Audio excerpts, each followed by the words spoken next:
So hello everyone, welcome to today's class on price action trading.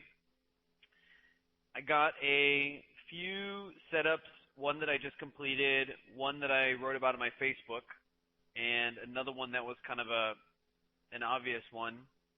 Well, at least it seemed obvious. I'm going to go over, the way I generally do this class for those of you new is I go over a few price action setups, trades that I actually took.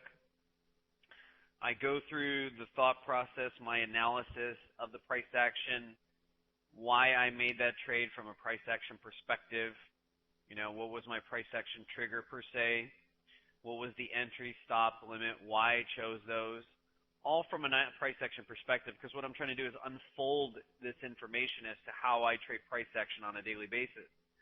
And the belief is that if I do this enough times, and if you come back and keep coming back enough times, that eventually you'll absorb this in. There's kind of a theory in baseball that, if the first guy that hits, gets up to bat, hits the ball, and gets on base, that it tends to encourage better hitting in the people that follow them. It's kind of like winning begets winning. And so, my belief is that if you see it enough, that you will start to be able to find these patterns. It's not just about me showing you how I'm trading, because me showing you how to fish isn't necessarily going to help you fish. It's only going to help if you're very active in the learning process, you're participating, and then you're trying to employ these things yourself. You're actively going out and employing them yourself, and when you do that, sometimes it's going to be a success and sometimes it's going to be a failure, and it doesn't matter really which of the two is. What matters is are you learning from that process? And so, I'm going to explain a few setups that I took, and I'm also going to take a few minutes to talk about in the very beginning here a common thing that happens in developing traders as they're going through the learning process. And the reason why that is that if I'm just, again, I could say this 100 times and some of you will get it and some of you won't, but if I'm just talking about trade setups, strategies, and everything like that, I would be willing to bet I could do this till for 1,000 years, and there will still be some of you that won't be profitable. And it's not because you're not intelligent, it's not because you're not smart enough, or it's not because you didn't get a degree in this, in finance or business. I didn't have a degree in this. I didn't study any of this, so I didn't even take one business class in college. So that has nothing to do with it. But it's more often than not some sort of psychological thing or emotional thing or mental thing that you're running into.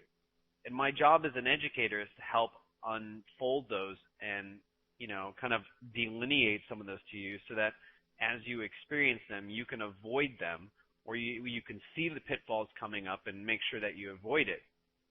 And that's my job as an educator, is to help you find both patterns and behaviors that you want to employ, but also what to avoid.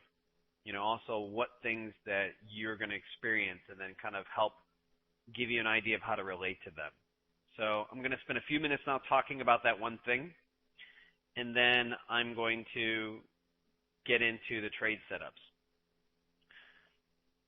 This is coming from a personal experience, and it's something that happened to me very recently, and something that I noticed happens in trading, and I notice happens with traders. As many of you know, I've been practicing yoga and meditation for about 12 years. And, as you read stories about famous meditators and famous yoga practitioners before you, you hear all kinds of interesting things about certain abilities that they had, with their mind. I've had some very interesting experiences with my personal teacher, and some of her abilities, that some of the things that she can do with her mind are just things that, I understand and I believe them and I've experienced them, but I'm definitely not there yet. And there's things that happen when you spend 12 years focusing on clearing your mind, on developing a certain clarity and calmness that changes the way you relate to the world. It changes the way you see things. And so, I haven't really told so many people about this, but everybody's been asking, why did you move to Uruguay? And all the reasons I told you were true, but there was also one reason I didn't tell you, which is that I'm on a partial pseudo meditation retreat right now. So this is a time period in my life where I wanted to take out a certain amount of time to spend meditating, focusing and concentrating on my meditation practice. I've spent over a decade, practicing it, but I've never taken a hardcore concentration, where that's my focus, several hours a day. I have had moments of it actually where I practice 3, 4, 5 hours a day of yoga, but not hardcore meditation every day. And so this is something that I've been going on. It was something that my teacher felt that it was time that I go on. It was something that I felt I was ready for. And so that's part of the reason why I'm here. I'm in a quiet country. Things are nice and quiet, beautiful nature, not too many people. It's the best place to do it. Well, in this process of going through this meditation practice, there is a progression that's happening in my meditation. And this progression, has definitely changed and is starting to unravel certain ways of thinking and develop new ways of thinking. And yet there's still this idea of wanting to kind of take on more, to kind of tackle it a little bit further, to, try and, okay, I feel stable at this level, let's go to the next one, and at the same time, I'm also reading stories of great meditation masters who could sit for 4, 6, 8, 12, 24 hours. Some of them could sit for days just in meditation, without even eating, without even drinking water, just sitting there. That's it, deep in meditation. And there's also other stories you hear about these meditation masters. In that process, I've noticed a certain tendency to want to, Kestis, really? Boring? Jeez. You think this is boring? If it's boring, then go. Oh, meditation's boring. Well, then you're just not doing it right, Kestis. That's the deal. You're just not doing it. You're not doing it right, because it's one of the most stimulating experiences I've ever had in my entire life. So, with that being said, I noticed something that came up today, and it was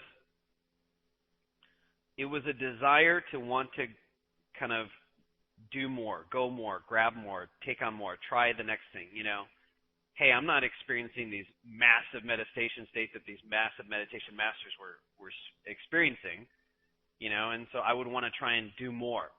I also noticed that same thing when I was doing archery.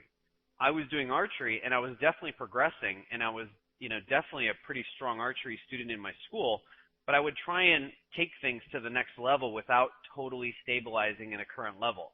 I would try and say, okay, I want to try the next level of this technique, and I want to add this thing, and I want to buy this part so I can work on this part of my technique, and I want to add this to my bow, and I want to do this and this and this. And my teacher pulled me aside, my archery teacher pulled me aside, and he said, you've been practicing this new technique, yeah? And I said, yeah. And he said, just to let you know, he's like, I think you're pretty good at, archery, and you could definitely be a really good archer, but I generally only allow people to do this after they've been practicing for a year. You've only been practicing for 6 months. He goes, so I want you to consider this very special, and he goes, I want you to take it very seriously. The reason why I only want people to try this technique after a year is because you have to have other things mastered. You have to have other things in place to really understand this part of your archery technique. And I had noticed that it was just some tendency in me to want to do more, to want to kind of like, okay, what's next? Okay, what's next? I want to progress. I want to progress. And I noticed that same thing today in my meditation. What does this have to do with trading? I can tell you how many times I get students or people that say, I want to be a professional trader. I want to, trade for a living. I want to do this. But yet they haven't even stabilized in some of the most basic things that you will need to do to be a successful and professional trader. They still aren't filling out their trading journal. They're still not filling out their performance sheets. They're still not analyzing their statistics or doing proper risk management. And so, maybe there is some progression. Maybe they're starting to trade a little bit profitably. They went from being negative to break even, or maybe they went from break even to trading profitably. But that small progression leads them to believe, oh, I got this, or, oh, yeah, I'm really growing. And it's true. But in that process of thinking that they're growing and finally getting past a hurdle that they couldn't before, they forget to realize that really taking things to the next level is making sure you do all the steps. It's making sure you do everything in between. It's not just having a strategy. Again, if trading was just about having a strategy, all of you have strategies. More than likely, many of you have strategies that could be profitable if you used them right, if you did everything right. But how many of you take profits too early? How many of you don't follow the trading plan correctly? How many of you, close positions too early because you didn't like the way it was performing, and then it ended up hitting your target the way your system was set out? How many of you still do that? Probably tons of you, probably 50 to 75% of you. And so that, if you make a little bit of progression, just be careful in the sense of saying, okay, I've really grown. I'm now, finally starting to be profitable. So what's next? I want to be a professional. I want to be a professional. I want to do this and this and this. You don't get to being a professional by not filling in all the steps, by not doing all the things necessary you need to. Nobody's ever become a professional pianist or, guitar player, anything like that without putting in the work and doing all the work. Nobody's become a professional football player without training hard day in, day out, watching film, practicing, working on their tech, mastering it. It's the same thing with trading. And so don't skip steps, and just be aware of, if you see at that point where you start to progress just even a little bit in your trading, just be aware of that fact that there'll be a part of you that'll be like, okay, what's next? What's next? What's next? What's next will naturally come if you are doing everything you should be doing. If you are filling in your journal and your performance reports and analyzing it and making sure you're using proper risk management and following your trading plan and following your system, some of you might not even have a trading plan. So, first things first. And if you do all those things and you really work at it and you're really disciplined at it, then things will naturally progress on their own. You won't have to worry about what's next or developing the next technique or getting another strategy, because what you're doing will create its own progress. The last thing I want to say about this, and then I want to wrap it up and start talking about some trading setups, is there is a common approach amongst developing traders that becoming a professional trader is like getting a PhD. It's reading more books. It's learning more material. It's learning more techniques. It's learning more strategies. And if anything, it's progressing along the path is not that. It's more of reviewing and mastering what you already have instead of learning something new. You really only want to start learning something new once you've really mastered what you have. That's really the time when you want to start expanding on that. So once you fully stabilize and master what you have, then you want to start learning something new. But the learning something new isn't necessarily so you can have 1,000 tools in your toolbox and 1,000 systems. I could spend the next 3 years building 100 systems. It's not going to make me any better a trader. And I'm not going to be able to trade all the systems, and I'm not going to want to trade all the systems. I would rather trade a handful of systems really well than trade 100 systems at the same time. And if I am going to learn new things, I'm usually learning those new techniques, not so much so that I can have another technique. It's more of so that I can use that new information as a reflection of what I'm currently using. And that can amplify what I'm currently using and take it to the next level. So that was a lot that I unfolded there, about the natural tendency to want to go past where we are, to want to learn more and this and this and that, and to want to learn more systems and learn more this and learn more that. But does that all make sense, what I just said there? Does that all resonate with some of you in terms of the trading process? Maybe some of you experienced that before. Maybe some of you have gone through with that. But does that all make sense? Does that even sound remotely familiar? If you've really been practicing and studying and digging into it, you've probably experienced something like that. Yes, no, it looks like. Okay, great. All right, with that being said, I want to take about 6 minutes to answer these questions, and then I want to jump into some charts and really dig into some price action here.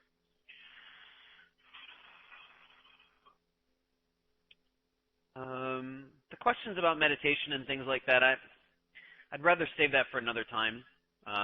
Maybe I can have a class on, just how I prepare for every single day using meditation, using yoga, and how you can use that for trading. Maybe I can teach that one day, but I want to save questions that are much more related to the trading process. Okay, real briefly, I'll answer this question. Dragonfly Doji, are you trying to get into what's known as an alpha state? I don't know, because I feel like I'm able to stabilize in that. I've been doing this for 12 years. Getting into what's known as an alpha state is not really that difficult anymore. That's more of the baseline for me at this point. And so, yeah, I would say I'm pretty well stabilized in the alpha state. It's taking it to deeper and deeper levels. They've done studies on advanced meditators who've been meditating for 20, 30 years, and they're able to increase neural activity in certain parts of their brain like 800 and 900%. 8 to 9 times greater than the traditional level of what most neural activity of most brains are in that particular area. So I'm really more refining it and amplifying, going into deeper and deeper states.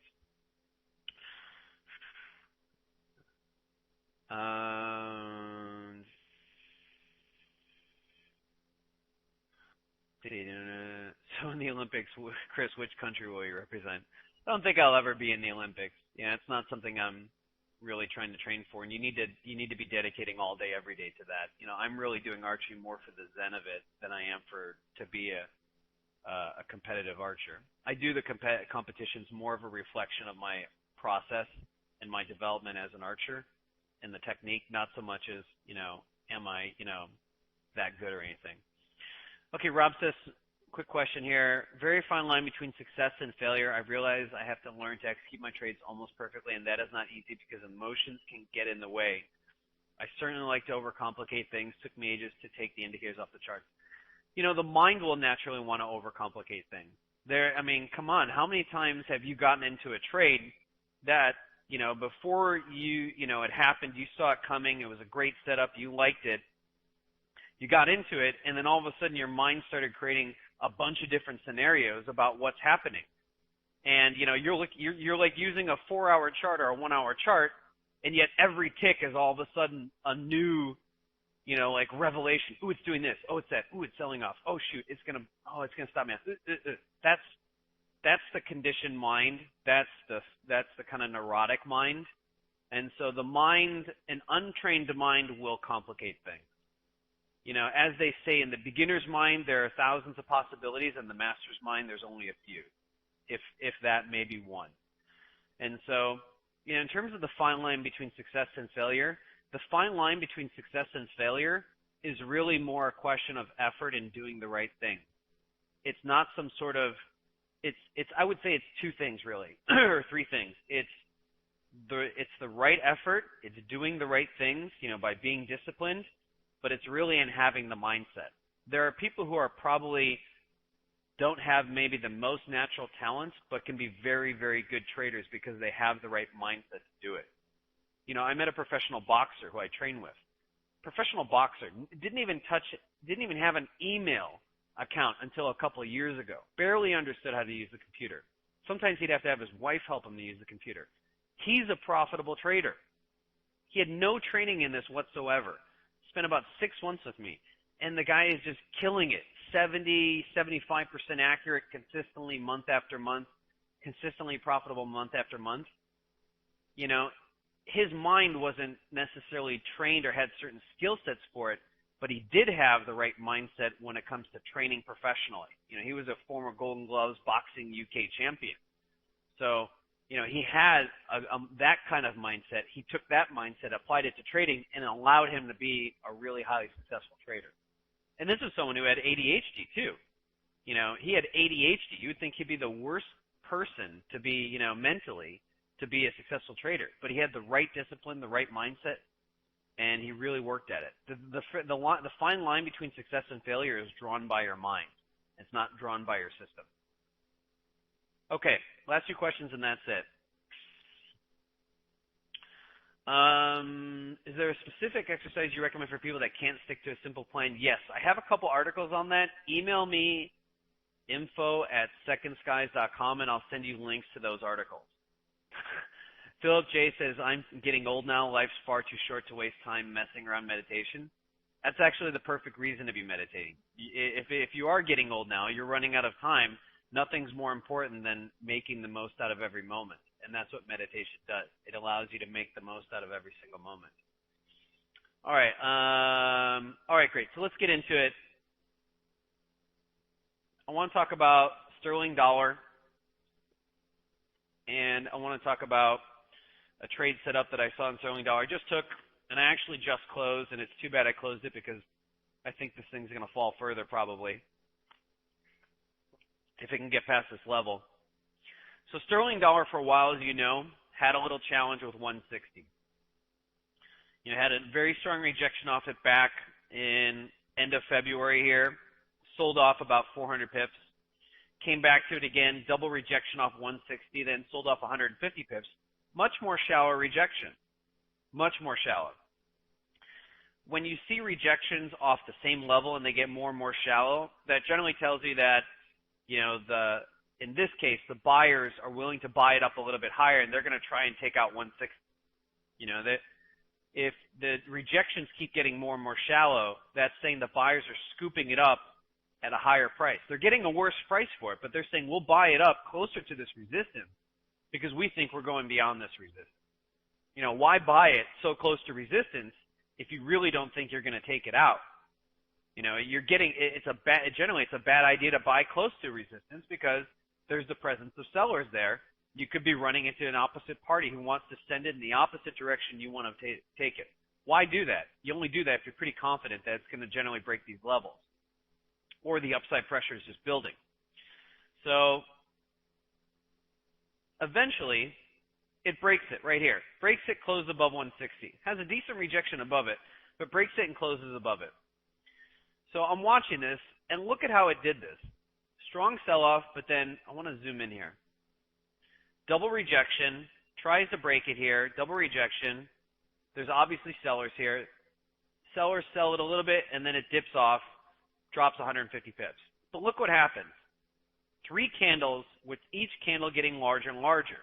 When you see candle after candle after candle getting larger and larger, that is an increase in participation from the selling side. That's more people selling, or it's either 3 scenarios. A, more people selling. B, the current people are selling or adding more money into their positions. Or C, both. Either way, that's the only way you get 3 candles or 4 candles or 5 candles in a row where the candles are increasing in size per candle. Candle after candle after candle, they're increasing in size. The only way that can happen from an order flow perspective. Well, that happens off of 160, but then all of a sudden it just stops at a line in the sand here, and the buyers come in and push it right back. They give it a counter punch basically. Well, wait a minute. We just had strong sellers selling this thing off, and then, where did they go? Increase the participation in sellers, where did they go? Obviously, they ran into a strong amount of buyers who said, that's okay. We believe this is going to, we're happy to buy it here. We're going to push back. We don't believe you guys are the real deal. They buy it. They push back. Sellers come back in one last time. And the buyers buy it up higher and reject it higher. And they send it for 1, 2, 3, 4, 5, 6 candles, 24 hours in a row, straight buying across New York, London, and Tokyo. That's a strong amount of buying there for a whole day, straight dollar buying or straight sterling buying. Okay, we've now taken out 160. It's been breached, so now we need to see what happens after that. The market seems to get stuck around 60.34. We have 3 rejections off the same level, and it closes the week. This gap right here is the week, Friday to Sunday. It closes the week just under 160 and then opens above it. 60.34 is kind of sticky, so that's very interesting to me. Okay, 60.34 is sticky. 60.34 is sticky. Okay, I need to watch this level and see what happens here.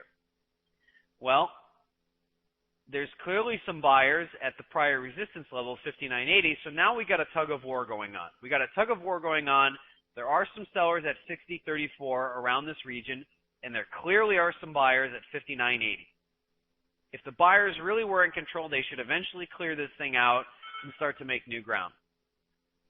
Oh, thanks for the heads up on that, Maud. I'll definitely wrap it up. I'll definitely make sure I progress. Now all of a sudden we get this candle right here. This is interesting to me. This is the most interesting candle in this entire series, and let me tell you why. We have a clear line in the sand on both sides of the market, 60.34 and 59.80. 60.34 and 59.80. Well, wait a minute. If that's the case, and we just had strong buying off this level, look at this candle. This one candle is bigger than the prior 5. So the bulls have obviously come back in here. What happens on the next candle? The market opens, it goes all the way up to 60.60, but then the market rejects almost all of the gains and closes back under 60.34. What does that suggest to you? I don't know what it suggests to you, but to me it suggests bull trap. To me it suggests false break. To me it suggests some sort of trap. And when I see traps, I'm generally watching to say, okay, wait a minute, that's a trap. That's a trap. It's either that the bulls had a false start and they're going to try it one more time, or guess what? There are some real sellers up there that are saying, hey, you know what? We're not buying it. We've broken out, so on the breakout, more than likely, there are some technical models that are buying on that break there. So you have short-term players that are going to buy on this break here. The market climbs, it climbs, it climbs. Short-term buyers are thinking, fantastic. Great, we're in profit. This is a real breakout. But then all of a sudden it comes back in and closes actually past their entry, past into the or back into the level, into the range where the market was holding things before. So to me, that's either a bull trap, false break, or the buyers really are going to take one more attempt at it.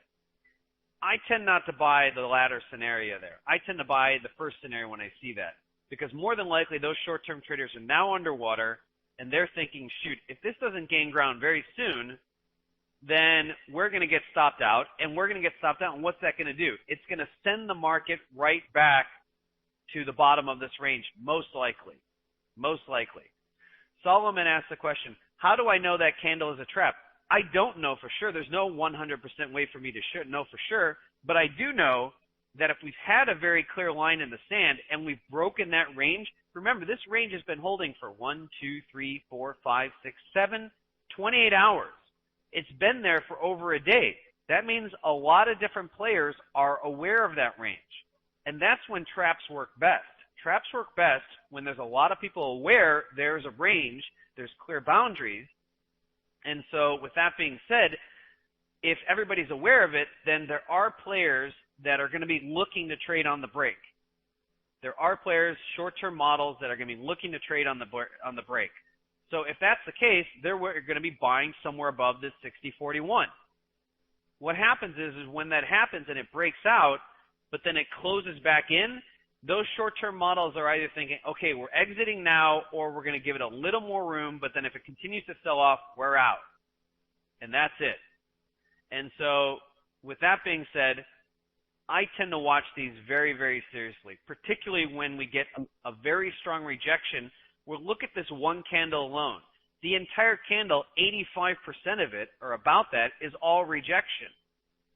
85% of the 4 hours of price action is all rejection. This thing opened right there at 60.29. It made a high of 60.61. And where did it come right back to? 60.32. It virtually came right back to the open. So all those gains were for naught. Where were all those buyers? If they really had the strength, why didn't they close outside of that range? Obviously, they ran into some sort of opposite force there that was saying, guess what? Not happening. Or it could have been the buyers had realized, you know what? This thing's on its last legs here. If this thing fails and fails to really close outside the range here, then we are going to exit out because that's our signal. This thing's done for right now, and we need to wait for a new entry. Either one of those scenarios generally doesn't leave me too inspired to still be long. So it creates, for me, a short-term opportunity, especially when I see a trap like that. And so it's pretty simple. If all these lines are kind of lining up around 60-36, 60-40 here, I have a nice rejection here at 60-40, then I want to look for an entry somewhere between 60-36 and 60-40, place my stop, maybe a tick on the, 1 pip on the other side of this here, and then look for a play back to the other range. Now, before I do this, I have to make sure that the risk and the reward are appropriate. So if my entry is around 60-36 and my stop is around 60-62, that leaves me what? 26 pip stop? So what do I need? I need a minimum 52 pip target. Well, if I'm playing a range or a play back down to 59.80, well then what does that give me? It gives me 56 pips of target, so everything makes out. But remember, as I talked about last week, first thing you do as a trader, remember a mature trader, you can always tell a seasoned trader when the first thing they're looking at is at risk and not reward. Because which one's going to blind you more to the reality of the situation? Looking at the reward first. It's a rosier picture. So a professional trader always says, look, we analyze risk first, make sure the risk is appropriate, and then we look to see if the reward and the risk really work itself out. If they don't, we're not interested. We're not interested. This does. It makes itself out. Looks very nicely. So I have a great trade set up here. And look what happens. The market keeps sticking. What was resistance is continuing to hold as resistance. You get your trigger, nice 60-36. It doesn't even go a few pips beyond this. It doesn't even make it back into this range here, telling us the sellers are saying, guess what? This is resistance. We're going to hold it here, and you're probably not going to get far past this. And then shortly after, it does get a little bit above it. I have to admit, I was sitting there thinking, okay, maybe this rejection here was saying, this rejection plus these rejections here, I'll confess, were communicating to me, hey, maybe I was wrong. Maybe I was wrong, and if I'm wrong, okay, fine, no big deal. I still had great R to R on this. If I'm 40% accurate on this particular type of strategy, I'm still making money. Over 100 times, over 1,000 times. Sellers come back in, push it back down, and bam. There you go. Very simple trade setup. Nice R to R on this one here, and that's it. I personally think that more than likely, we could see a little bit more unwinding in the sterling dollar. Why do I say that? If it can really get past these levels here, then I could see it returning to possibly 58.50. But the 3 candles of selling in the row, we haven't seen 3 candles of selling in a row for a while. And not only has it taken out the base of this range here, if this thing closes below it, then that tells us the sellers have said, okay, we really are in control. Any medium-term players that have been in this for a while, either on this leg here or even further down, I'm willing to bet that they're taking some positions off the board or close their positions, period. So with that being said, all of those things together present a picture that this thing could see further unwinding. But I had to let it go. I had to close it out. I actually was considering letting this thing run, but I don't like to be trading while I'm teaching. I can't concentrate on the market. It's not where my attention should be. My attention should be in this class. So I said, Jet, that's it. We'll close it out at 59.80. Does that make sense as to why I took this trade, what I was reading from a price action perspective, what were the things I saw in the market, how I, picked my levels, how I picked my entry, stop, and limit? Does that all make sense? Yes, no? Okay, fantastic. All right, great. I want to answer a couple questions around this, and then I want to get into 2 more examples. One of the trades I even blogged about on my Facebook, and another one that I think I even mentioned on my Facebook as well. Not sure about that one. Kestis says, how do you avoid traps? Well, let's go back to some of the components that I talked about that are clear of traps. Traps are usually the result, there has to be a prior side of the market that's in control. Either it's the buyers or the sellers. And what that does is that builds the order book, the orders on the books, it builds a side of the market that's in control, either the buyers or sellers. And when it does that, you have a fair amount of players that are either long or short, in this case long. And so what happens is that if everybody sees that there's a clear level in play, then that's what everybody's watching. Everybody's saying, okay, the bulls are saying, hey, 60.36 is a clear level, so if we can break and close above this, then we can feel pretty confident that the trend's very likely to continue. And so the current bulls are watching it. They're saying, okay, 60.36 is a clear level. So one of the keys to avoiding a trap is that there's a certain party that's in control. The second key to it is that there's a clear line in the sand for whoever's in control. In this case, the buyers, there has to be a clear resistance level. That resistance level communicates a couple things. A, there's the presence of sellers that are willing to defend it. B, there's a certain level that the bulls who are in control cannot clear out. They haven't been able to clear it. So that's going to create the thought in the bull's mind, okay, we need to watch this here. Either we're not strong enough to clear this level, so we need to start taking profit, or if we do clear this level, maybe we can add on new positions.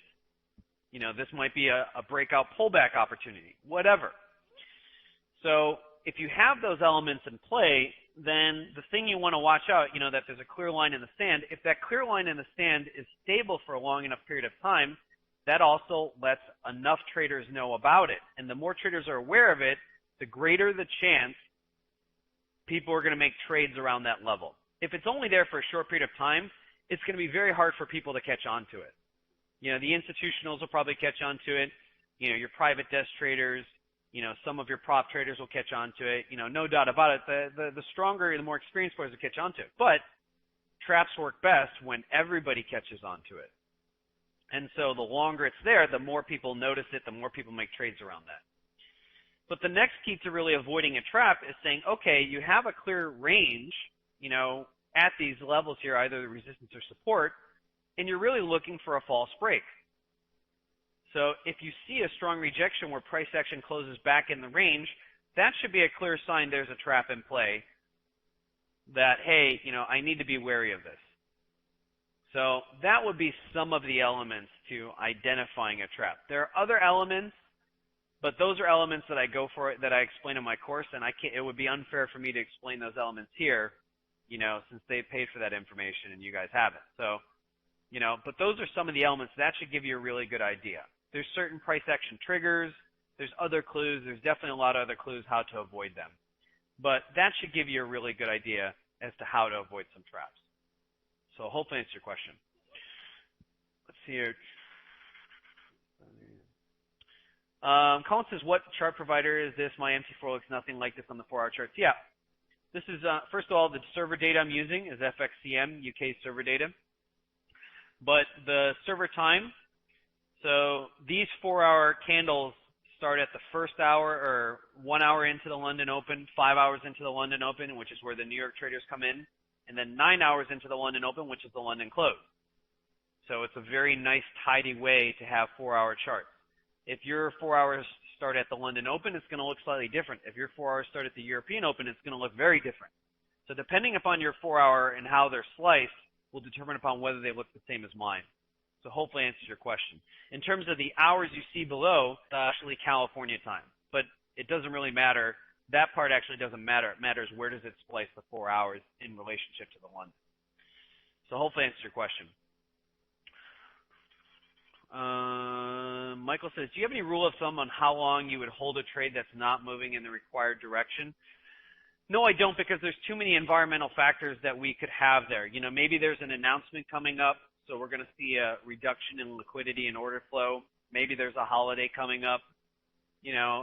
That's a very broad question for me to give very specific answers about. Maybe I'm in a trade and maybe I'm up 90 pips and I have a target of 300. Do I hold that over the weekend? Probably I will. More than likely, because I doubt there's going to be a 90 pip gap on the open of the next, on that weekend. So more than likely I'm protected. And if I, move my stop to break even plus my cost, I have no risk. I'm trading with the market money. I'm trading paper money at that point. There's no risk to me at that point. So it just depends upon the nature of the trade. Some trades are, and some systems are designed to capture targets inside X amount of hours. Some It depends on the nature of the system. So it's a very broad question for me to answer specifically or to give you any one rule of thumb. You have to look at it in the context of the nature of the system and the nature of the market environment and what risks are present in the environment at that time. Dry Desert says, the main thought here was the buyers should be demotivated now, so it's likely to go down. Is that correct? That's part of it. That's definitely part of it. It's a combination of the buyers are probably recognizing, hey, we're not able to get past this level. If I'm long at 58.50 and I see, that I'm stuck at 16.36 and this level is starting to fail, I'm probably going to take some profit. I'm probably going to lock in a lot of my gains. I mean, if you see it drop 100 or if you see it drop, 56, pips from this resistance level here, and I'm already up 160. Subtract 50 from 160, I've just lost 30% of my position there, my gains. If I lose 30% of my gains, there's a good chance I'm going to be taking some profit on that. So there's several factors in play, but that's one of them. Correct. Hop says, would you consider getting back into the trade after class? No, I wouldn't at this point because my entry's gone. The reason why I wanted to get in was here. That entry's gone.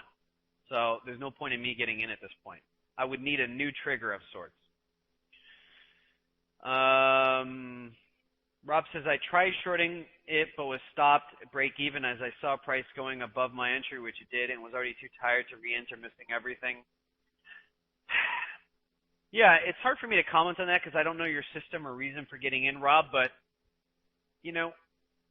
the market is not always going to play by our rules, our time, our preferences for how long we want to hold positions. Most of the reasons why traders get out of positions early is their lack of or their inability to remain comfortable with uncertainty. It's that empty quality, it's that emptiness quality, that uncertainty quality that's unnerving to us. The brain hates nothing more than uncertainty. Traders hate nothing more than uncertainty. If this trade had proven itself to you, hey, I'm at least profitable and I'm going to continue moving in this direction, I'd be willing to bet you would stay in this trade. You would have let it go even though you're falling asleep. Or if it was clearly, gunning for your stop very fast, I'm sure you would have just said, okay, screw it, I'm done. It's that uncertainty that beginning and developing traders need to learn to get comfortable with. The market is not always going to work on your timetable. Sometimes it's going to take longer. Sometimes it's going to go faster. You can always tell when a trader is, experienced and developed is they're comfortable with trade taking time to play themselves out. They're uncomfortable. They're comfortable with uncertainty. They're comfortable with the R to R's on this. Hey, I got a 2-to-1 R to R, 2 reward, 1 risk. If I take this trade 1,000 times, and I'm using the same percent equity risk per trade, again, counting the spread, I have to be barely 40% accurate, even less than 40% accurate for me to make money. If I'm risking 2% or 1%, if you know your risk of ruin tables, you only have to be at 2-to-1 R to R, and you always let the 2-to-1 R to R play itself out. Either hits your stop or hits your limit. You have to be less than 40% accurate to make money. And so, if you're comfortable with that and you have experience in that, you'll let things play themselves out. More often than not, traders who don't let things play themselves out find that the trade often goes to their profit target. And every time they do that, they make trading that much more difficult for them because you have to make up, maybe you make 10 trades.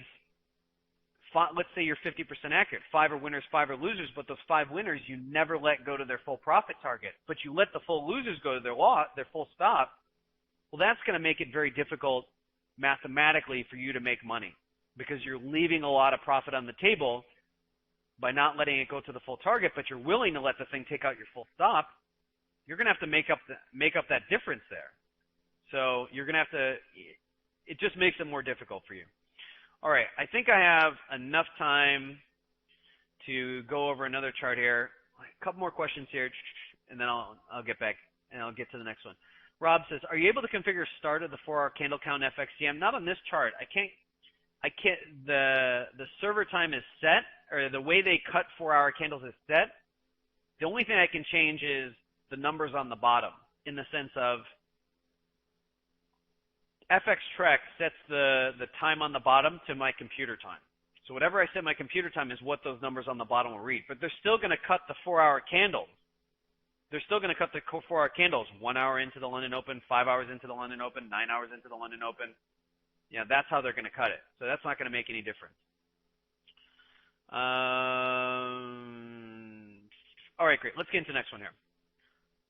This to me was a no-brainer. I'm going to breeze through the next two really fast. Okay, silver slowly, having more shallower and shallower breaks to the downside. Silver has a clear rejection off of 3162.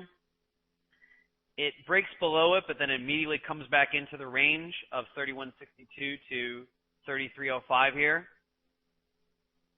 Let me zoom into this here. To me, this was, kind of a no-brainer, and I won't be able to take as much time because I don't have as much time. But look what happens. We reject off the same level as we did right here.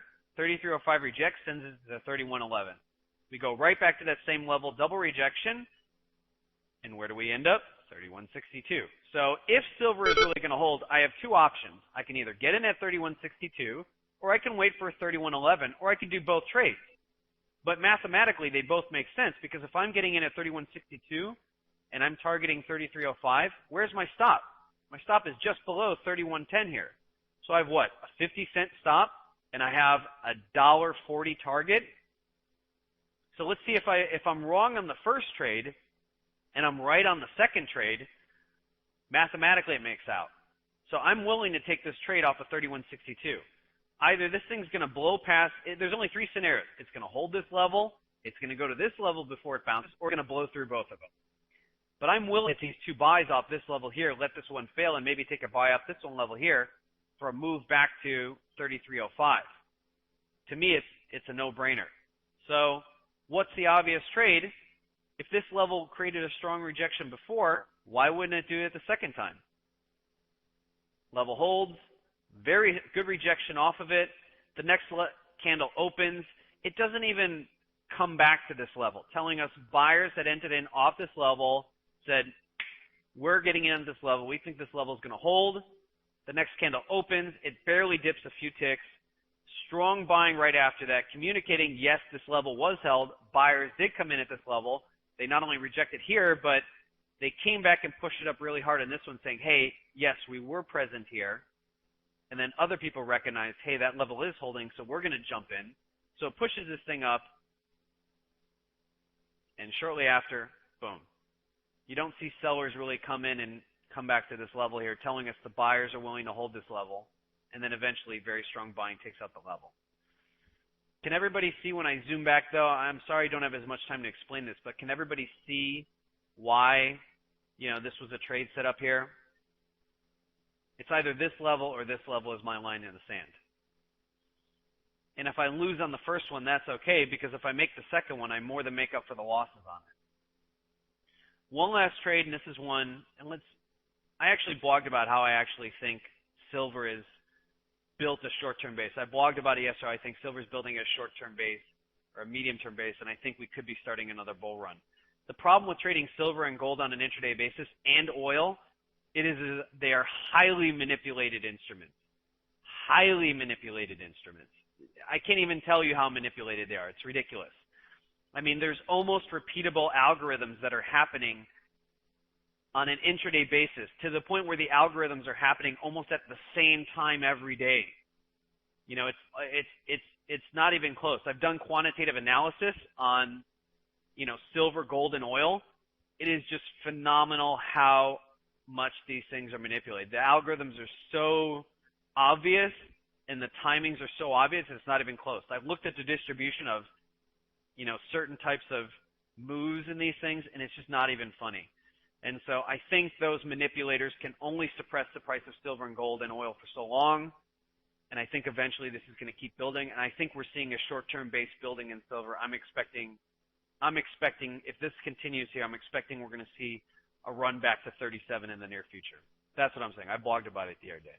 All right, this one I put on my Facebook. I don't know how much more obvious than you can get on this here. Oil has a pretty strong sell-off. It does break a key support area, key support region here for the first time.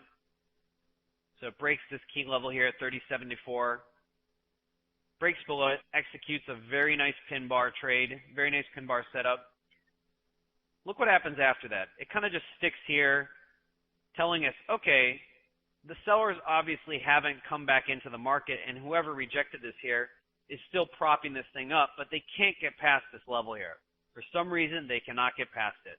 Market rejects, sells back off, and as it was here yesterday, I said, as it was right around here, I said, oil approaching key 102.10 level, looking for price action triggers off this level to buy it. It's a no-brainer trade setup. Buy here, stop just below the big number here, target this level right here. I Facebooked about it in advance. I don't know how much more obvious I can get on this here. You know, it's either one of two things. Either I'm wrong and this thing's going to slam right through this, or I'm right, I get on this level with what, a 30-cent stop and a $1.60 target. You have to, when I see situations like that where I'm going to have a 5 or 6 to 1 R to R, I'm going to buy that. I'm a buyer on those because I only have to be right 1 out of 6 times on those to make money, or to at least be break even. If I'm right 1 out of 5 times, I'm going to break even. So to me, these are no-brainer setups. This obviously was a clear rejection level before, and either I'm wrong, the sellers are going to slam right through this, or I'm right, whoever bought this and really rejected this here is going to buy it back again in this level. So to me, these are no-brainer trade setups. All right, does everybody see how I got that last one there? Yes, no?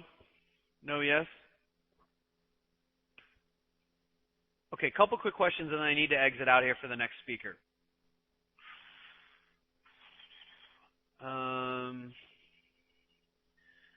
What is the accuracy on most of your systems? Anywhere from 60 to, I have actually some that are clocking in 85%, but accuracy by itself is non-informative without knowing the R to R on that system. Accuracy is completely meaningless unless you know the risk and reward of that system. I can have a system that's 90% accurate and loses money because my R to Rs are imbalanced. I can have a system that's 38% accurate and makes money because my R to R is balanced. Accuracy is generally more important for the mindset of a trader. Particularly developing traders tend to like higher accuracy systems because they're not confident in their abilities, and so they need the system to augment their lack of confidence in their abilities. I mean, an interesting story about this, they went up to a series of professional traders, about 30 of them, and they asked them this one question. I have 2 systems here. Both of them make money. One of them 70% accurate, one of them 30% accurate. Which system would you rather have? All the beginning traders all said 70% accurate. Almost all the professionals said 30% accurate. Why? Because all the professionals realize if something's 30% accurate and makes money, it must have some inherent characteristics or edge in it that has very good reward and very low risk to where it only needs to be 30% accurate and makes money. When that system is highly accurate, 50%, you're going to have a massive increase in alpha on your equity curve. What's the difference between the two traders? Professional traders understand risk in relationship to accuracy, and they're also more comfortable and confident in their abilities to be less accurate and still make money.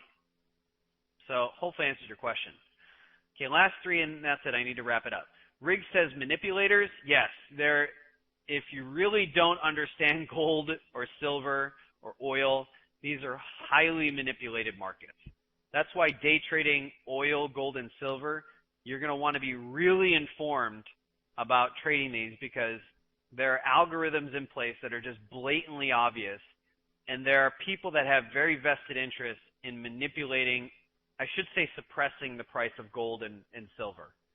So hopefully that answers your question. Hopefully that gives you some idea. But I could spend days talking about that. Dry Desert says, did I have a buy stop buy limit? Yeah, I had a buy order here. I had a buy limit to buy at that level because to me, the reason why I wanted to get in was the level. If the reason why I want to get in is the level, then that's where I'm putting my entry. If it's a price action trigger, then I need to wait for the trigger.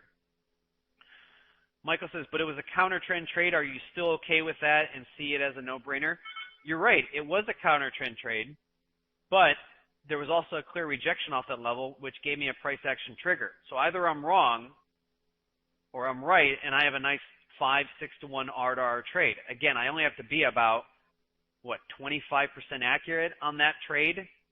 Not even that, 20% accurate on that trade to make money. So to me, that's a no-brainer. All right, I do have to wrap it up now, so please stay on for the next speaker.